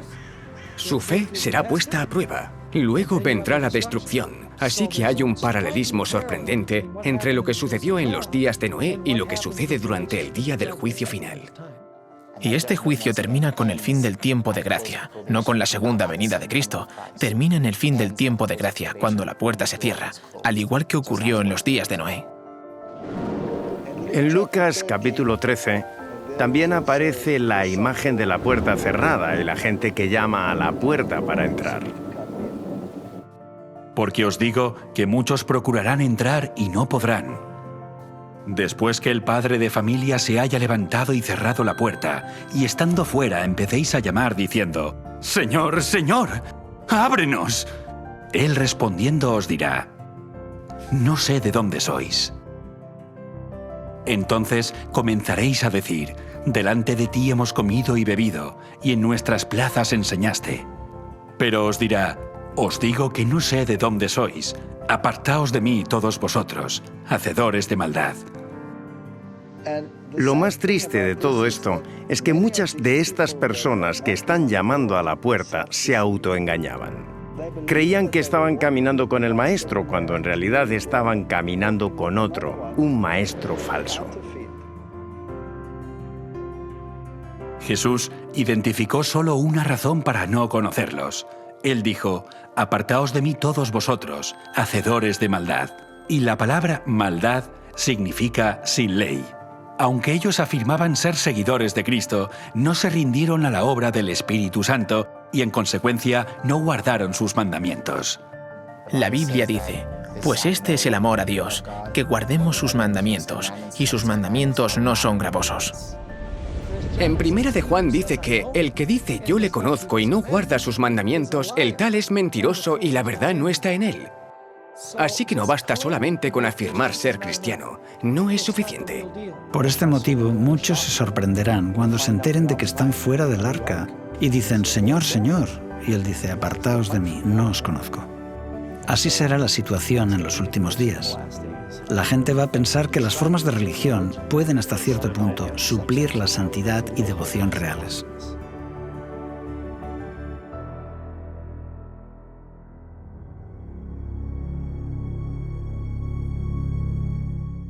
Cuando Dios cerró la puerta del arca, la gente ya había tomado su decisión. Algunos decidieron entrar y otros decidieron estar fuera. La sentencia dada a cada uno fue decidida libremente por ellos mismos. La puerta se cerró solo después de que todo el mundo hubiera tomado su decisión. La ejecución del juicio vino después, cuando comenzó a llover. Llovió durante 40 días. Y la Biblia dice que se rompieron todas las fuentes, en plural, del gran abismo. Eso suena a un gran evento catastrófico, y cuando comenzó fue como un estallido que originó primero una grieta en la corteza terrestre, y esta agua bajo una gran presión con todos estos billones de toneladas de rocas por encima, se rompió y salieron disparados hacia la atmósfera a kilómetros de altura. Esto causó una lluvia como no nos podemos imaginar. Conforme esta agua se disparaba a través de esta grieta a gran presión y a gran velocidad, se producía una erosión masiva. Por ejemplo, el sitio donde hoy se encuentra la dorsal mesoatlántica. Esta dorsal que rodea la Tierra pudo ser la primera grieta por donde la Tierra se rompió. Creo que si ahora pudiéramos ver lo que le sucedió a la Tierra durante el diluvio, nos daría miedo. ¿Cómo se debieron sentir los que no estaban en el arca mientras se enfrentaban al juicio de Dios? El juicio que aparece en Apocalipsis 14, versículos 6 y 7, intenta llamar la atención de las personas hacia el Creador, quien había hecho los cielos, la tierra, el mar. Pero aquí, en Apocalipsis 14, encontramos en el mensaje un nuevo matiz. Dice, y las fuentes de las aguas. Esto nos recuerda al diluvio. El año 600 de la vida de Noé, en el mes segundo, a los 16 días del mes, aquel día fueron rotas todas las fuentes del gran abismo, y las cataratas de los cielos fueron abiertas. Aquí es cuando aparece la idea de las fuentes de las aguas. Se abren grandes abismos, y Dios ejecuta el juicio en el mundo por medio del agua. El mensaje del primer ángel nos dice que alabemos a quien hizo las fuentes de las mismas aguas que inundaron la tierra. Así que después de que el mensaje del primer ángel anuncie la hora de su juicio, nos recuerda que Dios, una vez más, juzgará el mundo como lo hizo en los días de Noé. La forma de ejecutarlo fue mediante un diluvio universal, pero ahora, en el tiempo del fin, es mediante las últimas 7 plagas. En los días de Noé, el mundo fue destruido mediante un diluvio. Pero en el tiempo del fin, esto se producirá mediante lo que la Biblia llama las 7 plagas postreras. El mensaje del segundo ángel dirige esta advertencia al pueblo de Dios que aún está dentro de las iglesias caídas, diciendo: «Salid de ella, pueblo mío, para que no seáis partícipes de sus pecados, ni recibáis parte de sus plagas. Dios tiene un pueblo. Puede estar disperso en diferentes iglesias, pero saldrán de ellas. Aquellos que queden en Babilonia recibirán las plagas. Esto se dice claramente.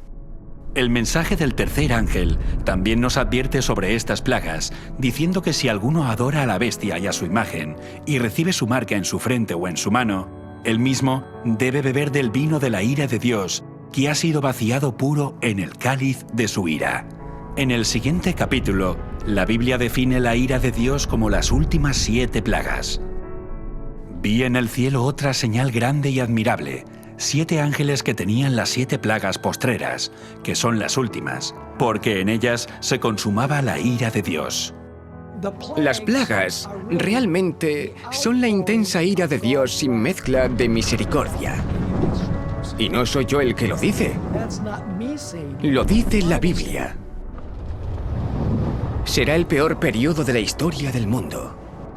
Dios está sufriendo durante mucho tiempo, pero hay un límite que el hombre no puede cruzar. Y cuando ese límite se alcance, las plagas caerán. No necesitamos preguntar cuál es ese límite, porque David en el libro de Salmos nos dijo: Tiempo es de actuar, oh Jehová, porque han invalidado tu ley. Durante la crisis de la marca de la bestia, la humanidad aprobará una ley que fuerce a las personas a quebrantar la ley de Dios y la anule. Será en ese momento cuando Dios intervendrá, al igual que lo hizo en Egipto. El faraón hizo una ley. Le dijo a Moisés: vosotros les hacéis cesar. En hebreo es Sabbat. Tú, Moisés, haces que la gente guarde el sábado. Aumenta el trabajo que deben hacer y crea una ley antisábado. Así que el faraón hizo una ley y como consecuencia vinieron las plagas. El nuevo faraón hará una ley similar y como resultado vendrán las plagas.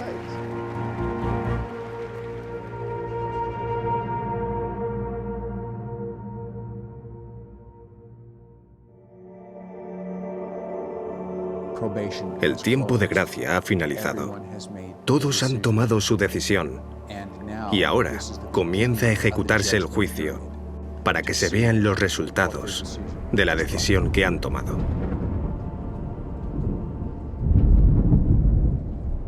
Oí una gran voz que decía desde el templo a los 7 ángeles: Id y derramad sobre la tierra las 7 copas de la ira de Dios.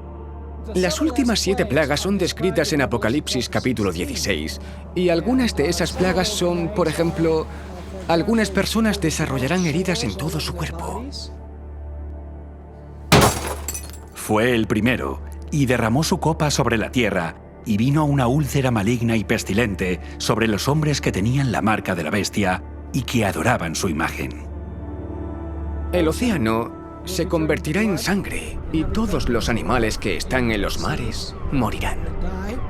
El segundo ángel derramó su copa sobre el mar, y éste se convirtió en sangre como de muerto, y murió todo ser vivo que había en el mar.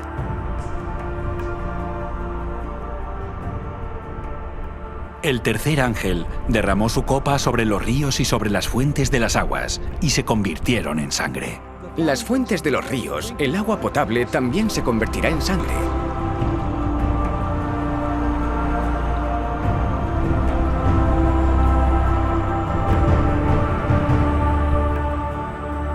El sol quemará toda la vegetación con calor, un calor terrible.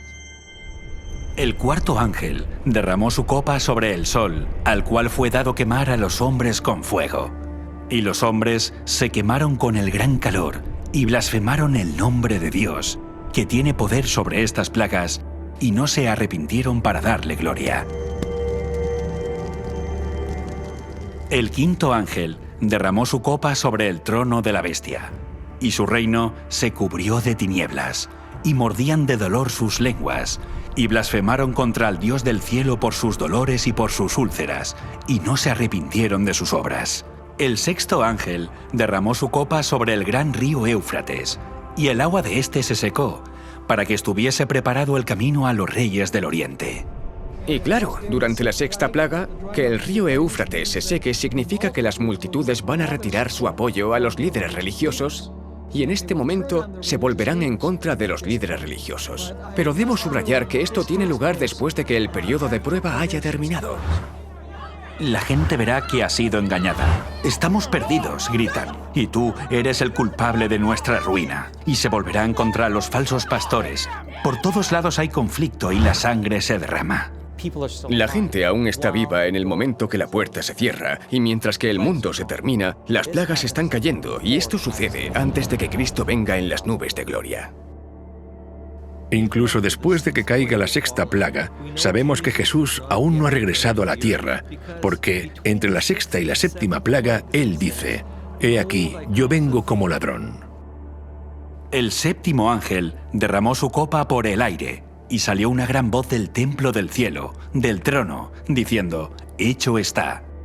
Entonces hubo relámpagos, voces, truenos y un gran temblor de tierra, un terremoto tan grande cual no lo hubo jamás desde que los hombres han estado sobre la tierra. Y cayó del cielo sobre los hombres un enorme granizo, como del peso de un talento, y los hombres blasfemaron contra Dios por la plaga del granizo, porque su plaga fue sobremanera grande.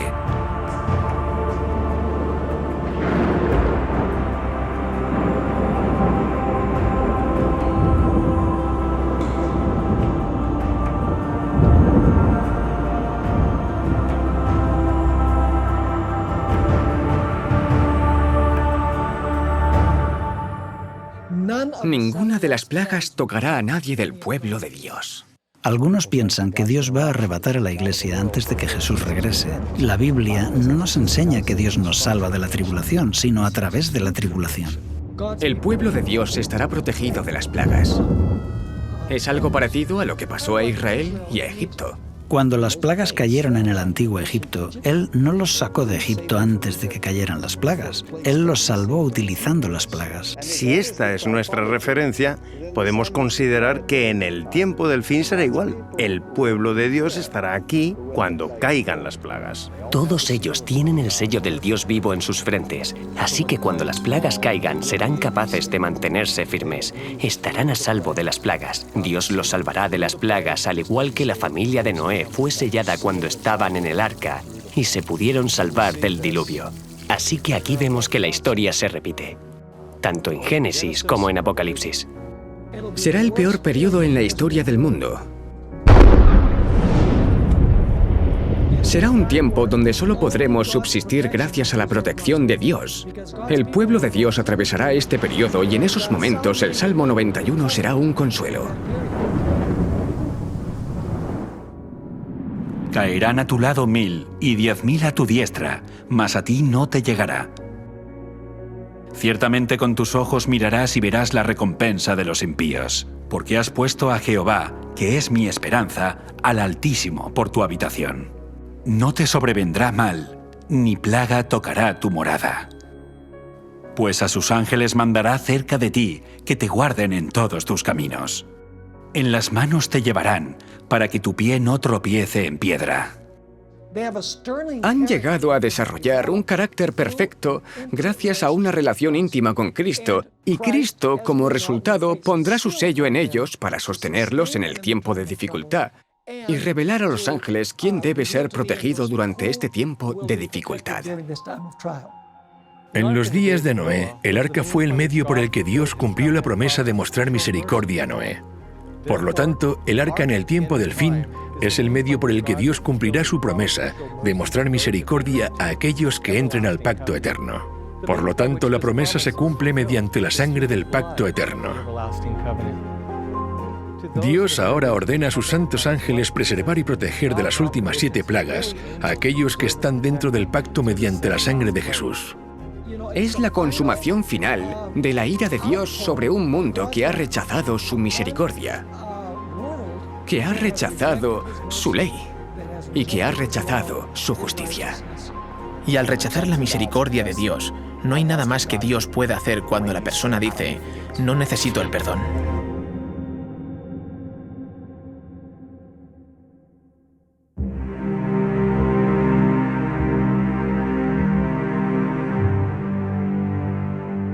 Nadie necesita recibir estas plagas, porque Jesús ya bebió esta copa por nosotros. Fue en el jardín del Getsemaní cuando la culpa de los pecados del mundo fue puesta sobre los hombros de Jesús y dijo: mi alma está muy triste, hasta la muerte. Yendo un poco adelante, se postró sobre su rostro orando y diciendo: Padre mío, si es posible, pase de mí esta copa, pero no sea como yo quiero, sino como tú. La copa de esta ira y la separación del Padre a nuestro favor rompió el corazón del Hijo de Dios, y al recibir la ira de Dios por nosotros, la Biblia dice: por él seremos salvos de la ira, porque no nos ha puesto Dios para ira, sino para alcanzar salvación por medio de nuestro Señor Jesucristo, quien murió por nosotros. Aunque el mundo tal vez se burlaba y los ridiculizaba, dejaron de burlarse cuando la lluvia comenzó a caer, y cuando estas plagas finales caigan, la gente se va a dar cuenta de que habían escuchado la verdad. Ahora es el momento de escuchar y prepararse.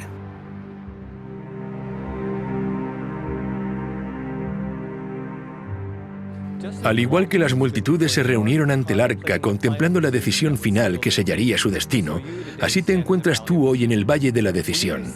¿Recibirás el mensaje de Noé repetido por el mensaje de los 3 ángeles? ¿Entrarás al arca del pacto eterno descansando el 7º día guardando la señal del pacto? ¿Estarás entre aquellos que guardan los mandamientos de Dios y la fe de Jesús, o estarás entre aquellos que siguen los mandamientos de los hombres? La crisis de la marca de la bestia vendrá y hará que todos tomen una decisión. Después el tiempo de gracia terminará. Como dice la Escritura, muchos pueblos en el valle de la decisión, porque cercano está el día de Jehová en el valle de la decisión.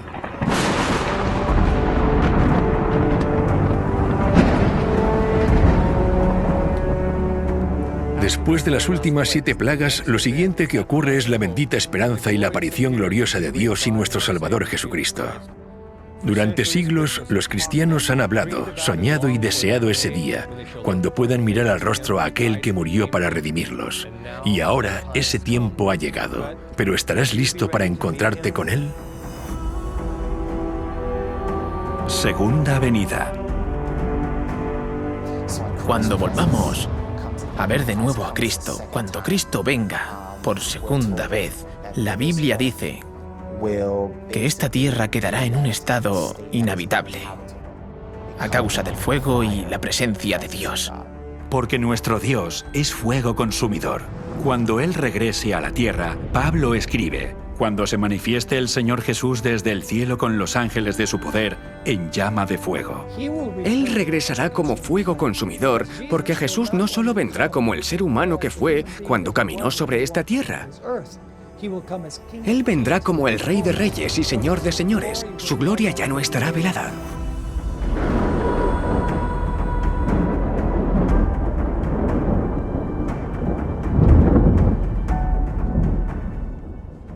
Abrumado con la visión de Cristo viniendo a la tierra, Isaías escribió: ¿quién de nosotros morará con el fuego consumidor? ¿Quién de nosotros habitará con las llamas eternas? Y esta es la pregunta a la que nos enfrentamos mientras nos preparamos para morar en el fuego consumidor de la presencia de Cristo en su venida. Pero después de que Isaías pregunte quién moraría con el fuego consumidor, él mismo responde su pregunta y dice: el que camina en justicia.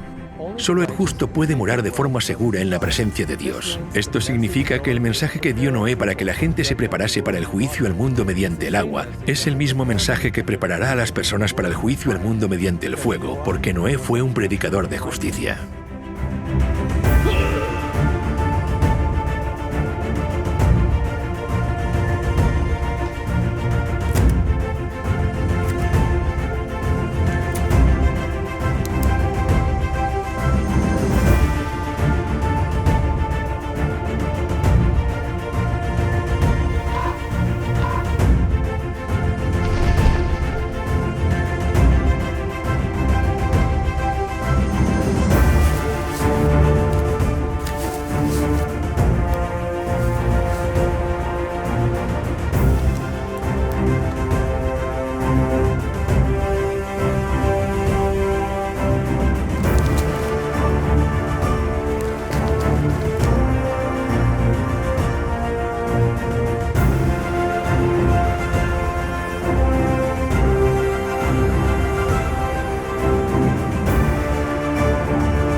Como evolucionista, nunca pude entender por qué debo guardar un día de reposo si no hubo una creación de 6 días. Este asunto se debatirá de nuevo en el tiempo del fin. Recuerdo a una señora en particular que vino a mis reuniones cuando hablaba sobre el cuerno pequeño de Daniel 7 y 8 y la bestia de Apocalipsis 13, una profecía que identifica al papado católico. Y ella dijo que había crecido en la Iglesia Católica. De hecho, había estado en un convento, se había educado en un convento. Hasta ese momento estaba emocionada, pero cuando prediqué ese mensaje dejó de venir. Pero las buenas noticias son que aunque le tomó tiempo asimilar el mensaje, después de varios meses de estudio personal, aceptó el mensaje.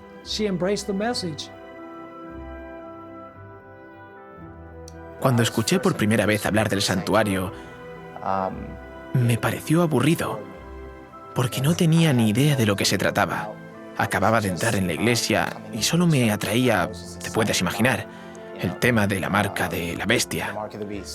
El santuario era solo como, bueno, sí, la marca de la bestia, eso es lo importante. No fue hasta que aprendí a estudiar la Biblia que comencé a ver la belleza de los símbolos del santuario. Cuando comencé a estudiarlo personalmente y me di cuenta de su función dentro del contexto del mensaje de los 3 ángeles, puedo decir que enriqueció y profundizó mi comprensión de la palabra de Dios, del plan de salvación, del carácter de Cristo. Realmente enriqueció la visión que yo tenía del plan de salvación. my view of the plan of salvation.